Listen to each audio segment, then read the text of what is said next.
উপর তোমাদের, তোমরা এই বাটি থেকে প্রশ্ন তুলবে, তোলার পরে তোমাদের 10 সেকেন্ড সময় হবে। একজন ঘড়ি নিয়ে আসবে, হ্যাঁ আপনি শুধু ঘড়ি নিয়ে বলবেন 10 সেকেন্ড হোলি পাক, 10 সেকেন্ড, মেন 10 আর বোনাস 5 সেকেন্ড। তোমরা তুলো। হ্যাঁ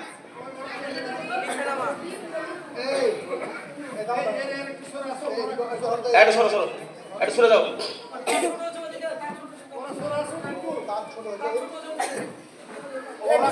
আচ্ছা তোমরা একটু সরে যাও, তাহলে হবে, অসুবিধা নেই, একটু সরে যাও।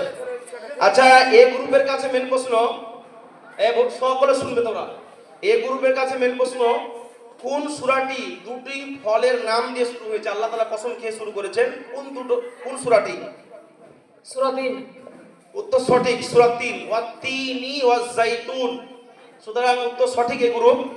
এবার প্রশ্নগুলো ধরো, প্রশ্নগুলো ধরো। এবার বি গ্রুপ, তোমরা প্রশ্ন তুলো, তুলে আমাকে দিবে। হ্যাঁ 10 সেকেন্ড হলে আমাকে বলে দিবে। তোমরা খুলবে না প্রশ্ন।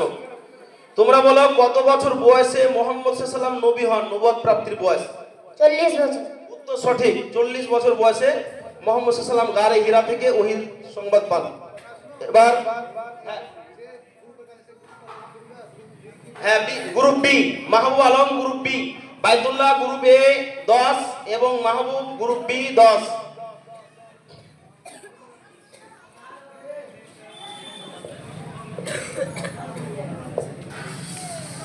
তোমরা বলো সর্বপ্রথম শিশু কিসের শব্দ চিনতে পারে? মায়ের শব্দ। উত্তর সঠিক, শিশু তার মাকে প্রথম চিনতে পারে, মায়ের শব্দটা বুঝতে পারে। এবার ডি গ্রুপের কাছে মেন প্রশ্ন, একটু সরে নাও, তোমরা একটু সরে নাও, তোমরা একটু সরে নাও।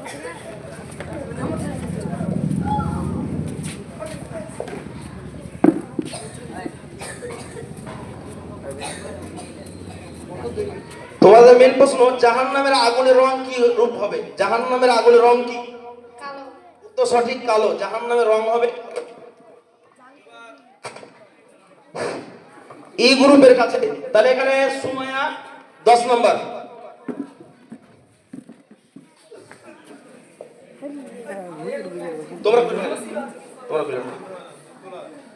তোমরা বলো আবু তুরাব কোন সাহাবীর উপনাম ছিল? আবু তুরাব হযরত আলী। উত্তর সঠিক, কারণ হযরত আলী রাদিয়াল্লাহু তাআলা একদিন মাটিতে শুয়েছিলেন, আল্লাহ রাসূল এর নামে তাকে ডাকেন, এটাই তার উপাধি হয়ে যায় আবু তুরাব।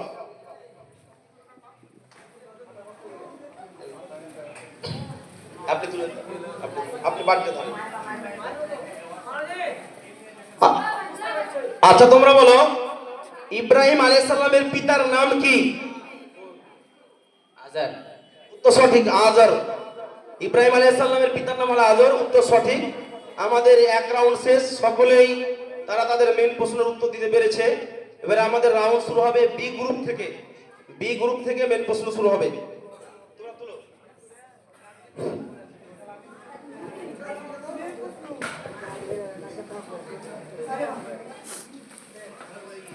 তোমরা বলো কোরআন মাজিদে কোন মহিলার নাম উল্লেখ আছে? মারিয়াম। উত্তর সঠিক, কারণ মারিয়াম নাম অনুসারে একটা সূরা রয়েছে, হযরত ঈসা আলাইহিস সালামের মাতা মারিয়াম আলাইহিস সালাম।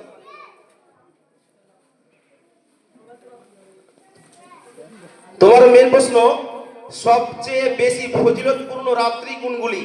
ফজিলতপূর্ণ রাত্রি, দিন না রাত্রি। সবে করো। সবে করো। কত সেকেন্ড? ওই বুঝতে পেরেছ ওরা, সবচেয়ে বেশি ফজিলতপূর্ণ রাত্রি। উত্তর হয়নি। আচ্ছা এবার যাবে কোন গ্রুপের কাছে? সি। এবার ডি এর কাছে যাবে, সবচেয়ে ফজিলতপূর্ণ রাত্রি কোনগুলি? এত 360 দিন বা 65 দিনের মধ্যে কোন রাত্রিগুলো? রমজানের শেষ 10। উত্তর সঠিক, বোনাস হিসাবে রমজান মাসের শেষ 10 রাত্রি। শেষ 10 রাত্রি হলো সবচাইতে ফজিলতপূর্ণ রাত্রি, এটা বোনাস। এটা সি এর মেন প্রশ্ন ছিল, ডি বোনাস পেল। এবার ডি এর কাছে মেন প্রশ্ন,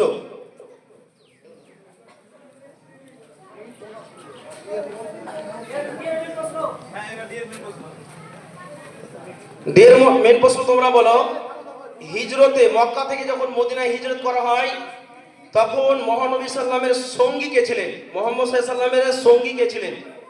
হিজরতের সময় মহানবী সাল্লামের সঙ্গী ছিলেন।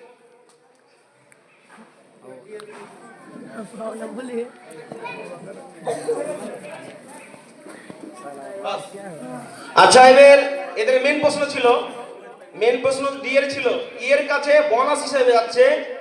তোমরা বলো মোহাম্মদ সাল্লামের হিজরতের সঙ্গী কে ছিল? আবু বকর সিদ্দিক রাদিয়াল্লাহু উত্তর সঠিক, হযরত আবু বকর সিদ্দিক রাদিয়াল্লাহু তাআলা আনহু।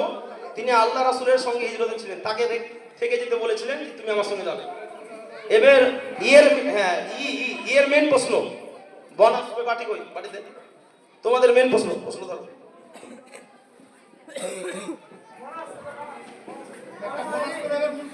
তোমরা বলো উহুদ যুদ্ধে কতজন সাহাবী শহীদ হন?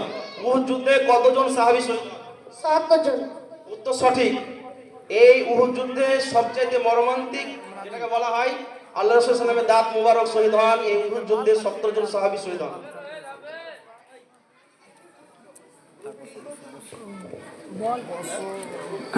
গ্রুপ এফ এর কাছে মেন প্রশ্ন, মরণের পর পাপীদের আত্মা কোথায় থাকে? পাপীদের আত্মা সিজ্জিন। উত্তর সঠিক, সিজ্জিন। নেকিকারদের আত্মা থাকে ইল্লিনে আর পাপীদের আত্মা থাকে সিজ্জিনে। এবার এ গ্রুপের কাছে মেন প্রশ্ন,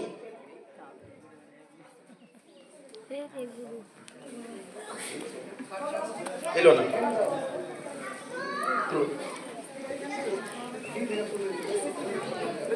তোমরা বলো কোন সূরার অপর নাম সূরা ইনসান? কোন সূরার অপর নাম সূরা ইনসান? সূরা দাহার। সূরা দাহারকে সূরা ইনসান বলা হয়েছে। হাল আতাল ইনসানি হিনুম মিনাদ দাহার, এই হিসাবে সূরা দাহারকে সূরা ইনসান বলা হয়। দ্বিতীয় রাউন্ড শেষ হয়ে এখানে 2 রাউন্ড শেষ হলো। এবার সি গ্রুপ থেকে আমাদের শুরু হবে, তৃতীয় রাউন্ড শুরু হচ্ছে সি গ্রুপের কাছে। তৃতীয় রাউন্ডের প্রথম সি গ্রুপের প্রথম প্রশ্ন, রোজাদাররা যে জান্নাতে থাকবে বা রোজাদারদেরকে যে জান্নাত দেওয়া হবে সে জান্নাতটির নাম কি? রায়হান। উত্তর সঠিক, জান্নাতুর রায়্যান। হ্যাঁ, জান্নাতুর রায়্যান। আচ্ছা, এবার ডি গ্রুপের কাছে মেন প্রশ্ন,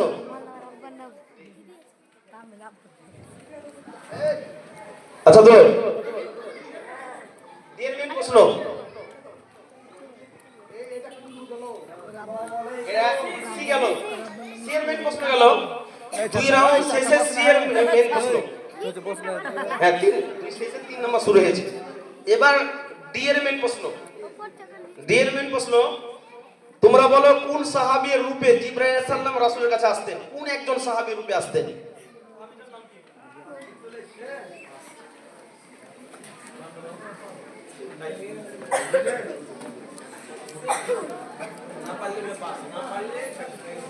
আচ্ছা তো বলো রাসূলুল্লাহ সাল্লাল্লাহু আলাইহি ওয়াসাল্লামের কাছে হযরত জিবরাইল কোন সাহাবীর রূপে আসতেন? আচ্ছা বলো, আমাদের মেন প্রশ্ন এদের বোনাস ছিল। এবার এফ এর কাছে বোনাস আলী। এর কাছে যাবে, এবার এর কাছে যাবে। এর বোনাস হিসাবে যাচ্ছে মেন প্রশ্ন কাদের ছিল? কোন সাহাবী? দেহিয়া আল কালবি। উত্তর সঠিক, দেহিয়া কালবি। এই সাহাবীর রূপ ধারণ করে হযরত জিবরাইল আলাইহিস সালাম আসতেন বেশিরভাগ সময়। দেহিয়া কালবি নামক একজন সাহাবী ছিল, তার রূপ ধারণ করে। কাদের মেন প্রশ্ন ছিল? ডি এর মেন প্রশ্ন ছিল, বোনাস হিসাবে এ পেল। এবার তোমাদের মেন প্রশ্ন তুলো।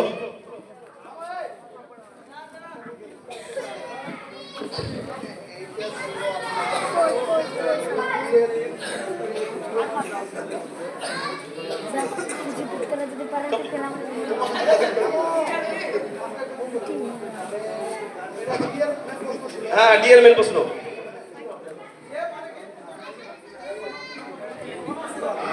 আচ্ছা, এবার ডি এর পর ই এর মেন প্রশ্ন। 12 বছর কোন আমল করলে বা কোন কাজ করলে জান্নাত ওয়াজিব হয়ে যায়? কোন কাজ? আজান দেওয়ার কাজ। সঠিক, মুয়াজ্জিনগিরি বা আজান দেওয়ার কাজ যদি কেউ 12 বছর একটানা করে তাহলে আল্লাহ তাআলা তার গর্দান উঁচু রাখবে কিয়ামতের দিন, তাছাড়া সে জান্নাত ওয়াজিব তার জন্য। আচ্ছা বলো, এবারে মেন প্রশ্ন হলো এফ এর কাছে মেন প্রশ্ন, সলেহ আলাইহিস সালামের জাতির নাম কি ছিল?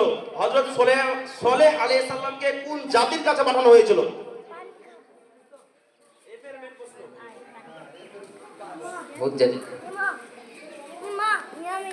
হযরত সলেহ আলাইহিস সালামের কার কাছে যাবে? এ এর কাছে। এই বোনাসটা কে পাবে এবে?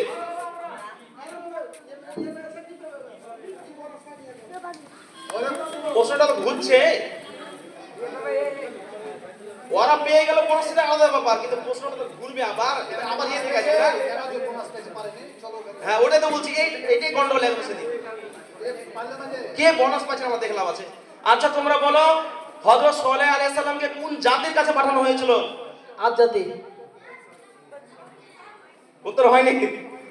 কোন জাতির কাছে পাঠানো হয়েছিল? না বোনাস বোনাস হিসেবে পারলো না, কোন জাতি? সামুদ। তো সঠিক, সামুদ জাতি। ও আরসালনা ইলা কি আছে আধান আখাহুম সলেহ, নাই সামুদাইলা।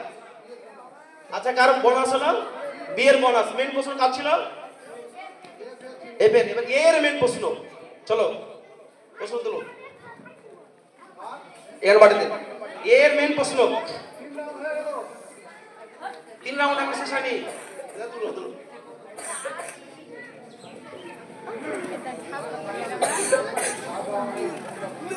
কোন নবীকে কালিমুল্লাহ বলা হয়? কোন নবীকে? মুসা আলাইহিস সালাম। উত্তর সঠিক, মুসা আলাইহিস সালামকে কালিমুল্লাহ বলা হয়, সেটার ব্যাখ্যা আপনারা জানেন।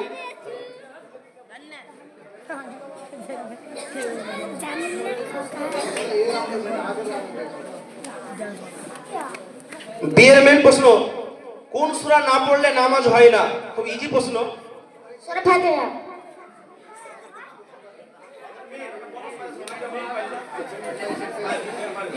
এবার বিয়েরও মেন বানাইছে 10। হ্যাঁ না না, তৃতীয় রাউন্ড শেষ হলো, তাই তো?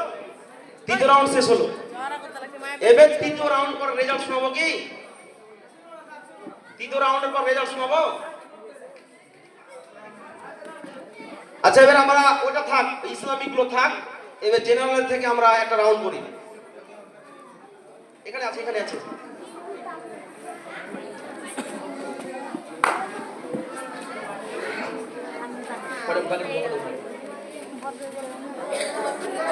ওটা লাগবে, আবার পরে লাগবে।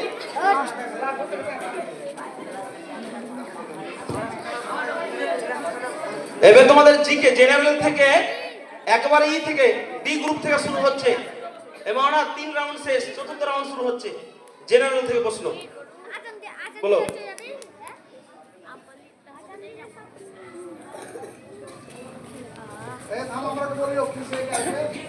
এবার ডি গ্রুপের মেন প্রশ্ন, 3টা রাউন্ড শেষ। হ্যাঁ এবার ডি থেকে শুরু হচ্ছে। হ্যাঁ চতুর্থ রাউন্ড শুরু হলো। তোমরা বলো চতুর্থ রাউন্ডে পৃথিবীর কোন শহর পানির উপর অবস্থিত? পৃথিবীর কোন শহর পানির উপরে অবস্থিত? একটা পুরো শহর, যেমন লালগোলা দেখতে পাচ্ছেন এরকম একটা শহর। আচ্ছা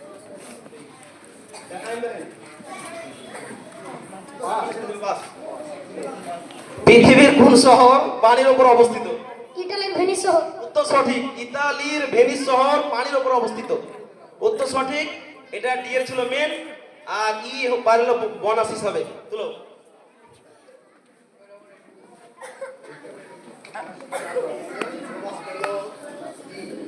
তোমরা বলো সমুদ্রের উপর 25 কিমি লম্বা ব্রিজটি কোথায় অবস্থিত?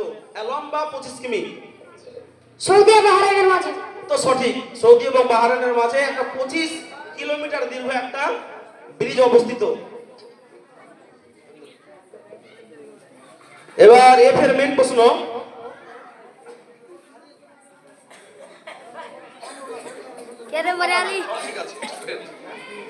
তোমাদের খুব ইজি প্রশ্ন, তোমরা তুলেছো। চোখ খুলে ঘুমায় কোন প্রাণী? তো সঠিক, মাছ এমন একটি প্রাণী যে চোখ খুলে পানির মধ্যে ঘুমায়। আচ্ছা বলো।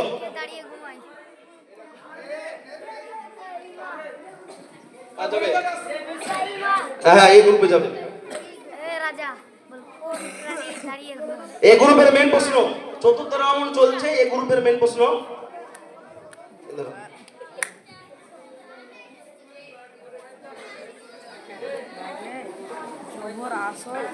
কোন পাখি মরার পর বাচ্চা দেয়? কোকঞ্চ পাখি। উত্তর সঠিক। ককনোজ পাখি মরার পরে বাচ্চা প্রসব করে। উত্তর সঠিক। এবার মেন প্রশ্ন বিয়ের কাছে।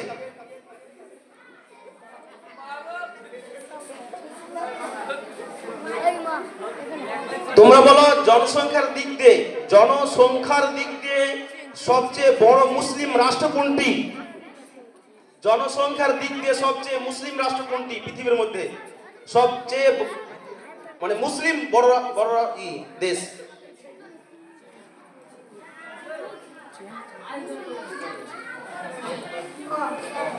জনসংখ্যার দিক দিয়ে সবচেয়ে বড় মুসলিম দেশ কোনটি? উত্তর সঠিক। ইন্দোনেশিয়া। ইন্দোনেশিয়া সবচেয়ে মুসলিম জনসংখ্যার দিক দিয়ে সবচেয়ে বড় দেশ। বোনাস হিসাবে বোনাস সি এর বোনাস। বি এর মেন প্রশ্ন ছিল, এবার সি বোনাস। এবার সি এর মেন প্রশ্ন। চলো তুলো, সি তুলো। সব ঠিক আছে। আমাকে দে।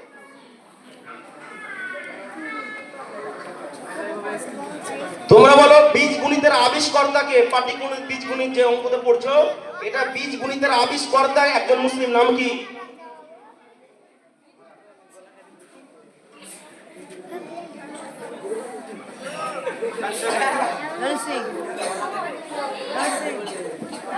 এবার ডি এর কাছে, বীজগণিতের আবিষ্কর্তাকে?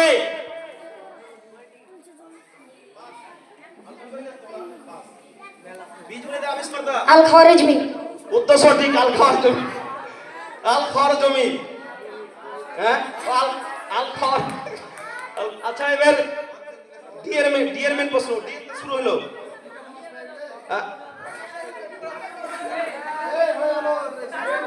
চারটা রাউন্ড শেষ, আমরা রেজাল্ট শুনিয়ে দিই। 4 রাউন্ড শেষে রেজাল্ট শুনান। হ্যাঁ হ্যাঁ, যোগ করে। সাকেরুল।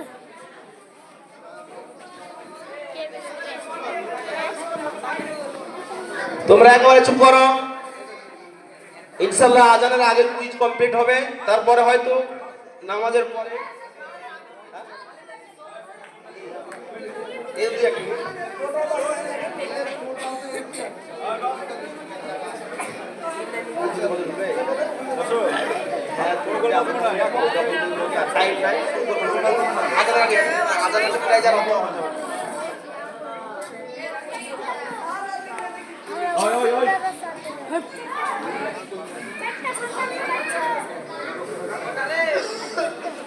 দেখা যাচ্ছে না।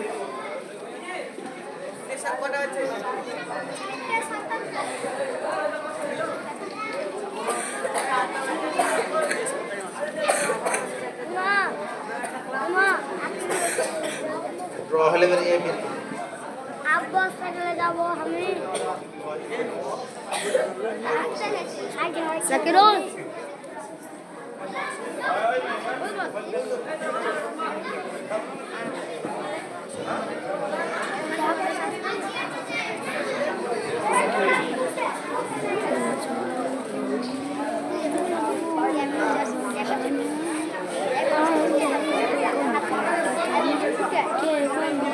ওদিকে হট, ওদিকে হট, ওদিকে।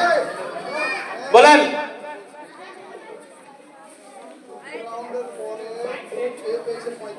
চতুর্থ রাউন্ডের শেষে গ্রুপ এ পেয়েছে, মানে বাইতুল্লাহ পেয়েছে 45, গ্রুপ বি 35 মাহবুবেরা, গ্রুপ সি 15 তামিম ইকবাল। আর 25 হবে না? সি গ্রুপটা 25 হবে না? হ্যাঁ হ্যাঁ, সি গ্রুপ 25, তামিম ইকবাল 25, তারপর না সুমাইরা 15, মানে ডি গ্রুপ।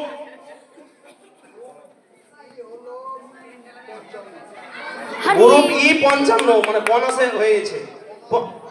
হ্যাঁ 55 রোহিত ইসলাম 55 দরবার। গ্রুপ ই এফ সাকিবুল ইসলাম 30। ফার্স্ট সেট আউট বেরিয়ে গেছে কি? ফার্স্ট সেট আউট বেরিয়ে গেছে।